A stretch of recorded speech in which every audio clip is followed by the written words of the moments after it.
Hi again. Actually, my daughters came back from school, so that's why I changed setting now. So I was now at what goes in the column form. Actually, we go back to the unit plan, and then you have to complete the content, the learning experiences, and I have already said that normally we try to use inquiry within our teaching. So this is something that we will try to do that we can see in the learning experiences. And then you have to consider formative assessment and differentiation. So all that in your unit plan. So here it is an activity. Remember perhaps the approaches to teaching. So we want to use inquiry based teaching. We want to be able to see that, perhaps not all the time. And you can add rows. If you want to add rows, just click on the right button and then just add a line, let's say over, and you can even copy paste everything here and so on. So in these learning experiences and teaching strategies, we want to use inquiry. The other approaches to teaching is to be able to use collaboration at some point, in the same way that in the formative assessment at some point you might have self-assessment or peer assessment. So these are things, peer. I don't remember how to write it actually, I'm sorry. But here we can do that, and you can have other strategies. You can just observe, go around the room, ask questions to the students. No matter what strategy you're using, you have to consider how you can assess if they have understood your activity. The other approaches to teaching, actually all that comes from, I'll just go really fast on my IB. I think I have given you that resource at the beginning, which was what is an IB education. So in the Program Resource Center, you can find a document here, which is what is an IB education, which is a cross-program resource. And within it, you can see the approaches to teaching and learning, but the approaches to teaching. So we want to see in your unit plan that it is based on inquiry, that is focused on effective teamwork and collaboration. The other approaches to teaching are that you focus on conceptual understanding, but because you are supposed to use your concepts in your inquiry questions, normally this should just follow that you are considering the conceptual understanding within the action section of your unit plan. Same thing, because we are using our questions here. If I would use my questions here about the global context exploration, then it would follow that I have also developed my teaching in local and global context. So that's why we take all of that into consideration. So everything here you should be able to see in the second column. The first column being the content. Let's say that here it would be the exponential functions, for instance. And then the other two approaches to teaching has to do with the two last columns. So informed by assessment.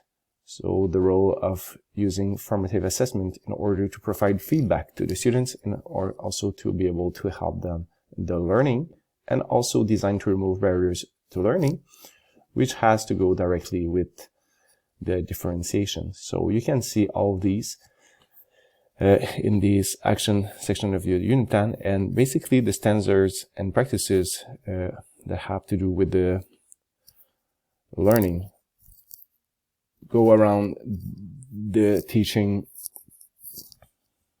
here, the approaches to teaching. So this is really important. Then for the differentiation, you don't have to differentiate everything all the time, but you can differentiate the content, the process, or the product. So perhaps for some students, you may have a choice of products, you can have a choice of processes, and also perhaps you can differentiate content in order to consider as well, like the students who have higher, let's say higher potential students, which might do more. So you may differentiate the content for them in order to keep their interest and to have them being engaged. The last thing I want to say about the action section is that somewhere above here, when you design your explicit learning activity and implicit learning activity about the ATL that you have selected, you can copy paste that box many times if you have many ATL skills that you are developing. But normally, since we have to teach the skills explicitly and implicitly, normally we choose one, perhaps 2 or 3 different skills in a unit. But these activities also go in the learning process. So that's why I wrote it down here in my comments, that your implicit and explicit activity normally also would be here, because they are part of your process. So here in the content, it follows chronologically. Okay, so this is how I begin my unit, and then the next step, and then the next step. At some point, I'll teach my ATL skill explicitly, and same thing implicitly. And then at the end of the process, perhaps I'll have my summative assessment task. So that's what I wanted to say about that last activity. There is no right or wrong answer for that. You just have to develop your own sequence of teaching, considering the only thing that you have to consider is to make sure that you have considered all the approaches to teaching within the action section of your unit plan, and also that you have transferred your inquiry questions, because you have to take into consideration your statement of inquiry. This is related to your summative task. But you have to study before the summative task. You have to study, like to plan activities in order to study the inquiry questions. The only thing is, as I told you before, is that you can add your mathematical contents to your questions, and you can develop more questions here in the learning process. And then you have completed most of your unit plan, actually. There's only the reflection part at the end that we haven't done, and the resource part as well. So at that point, I'm really proud of you. That means that you have really delved deep into the content of this online workshop. So last thing you have to do actually is just to go to the conclusion part and really just post a final reflection. Basically, I just want to take time to say one thing that you want to commit to do for going forward as a result of the workshop. And the information, the workshop you will be able to access the workshop for another 6 months. So if you want to go back to it and read and perhaps go have the examples. Also, the other thing I wanted to say, I'm sorry, I'm going back to the module 4. At the last activity, it would be nice for everyone to go and within your reply, click on the advance button and include your unit plan. Even if it is not complete, it gives the context. It gives ideas, so that if we are, well, actually now we're 23 participants, we can have 23 examples of unit plans that you can use in order to have ideas in our teaching.